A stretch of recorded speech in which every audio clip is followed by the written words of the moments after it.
tu nesi tu. Žinai, kodėl? Nes ir toks dalykas kaip ego. Tai tu ir tavo ego ir du skirtingi dalykai. Jeigu nežinai, kas yra ego, tai įsivaizduok ego kaip kompiuterį. Ne? Kompiuteris to yra hard drive, ne? O tam hard drive ir daug informacijos, telp gigas, ne? Tai tau ego telp terabaitas, petabaitas ir ten dar daugiau, ne? Nuo pat gimėjimo, kaip tu tik gimė, kaip tu tik išlinda, atsirada švieso. Nuo pat to laik viskas, kas buvo sakoma, viskas, kas buvo girdima, viskas, kas buvo matoma, tavo akimis į tavo ausimis ir programuojama čia, į tavo ego. Tai tiek daug informacijos, sueini veina, ir po kažkiek laiką, kai vaks užaugo, 6-7 metų, kažkur grupė dažniausiai, to laiku tada tas ego sako, aš esu Tomas, aš esu Martynas, aš esu Dainius. Tai tu nesi tu, tavo ego galvo, kad tu esi tu, bet iš tikrųjų tai tu esi siela, kad yra ir šitam fiziniam kūne. Laikinai, dėl tai vadinus, laikina esatis. Mes esam čia, laikinai. Tavo ego identifikuojas kaip tu.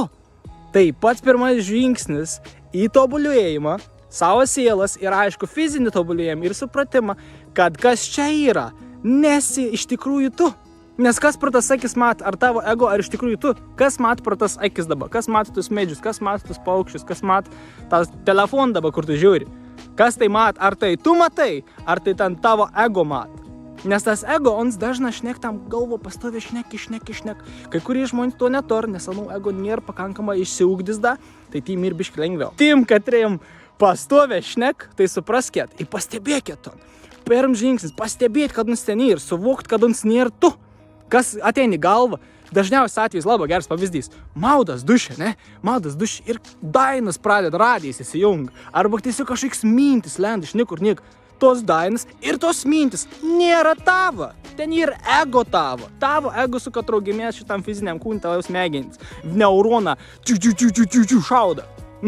Tu nekontroliuoji, oni patys kontroliuoja savį, nes identifikaujas kaip tu. Taip, turi pastebėti to. Turi pastebėti ir tiesiog po truputėlį nuslopinti to. Bet po kažkiek laika tas ego nutels, nes tavo siela pakels aukščiau.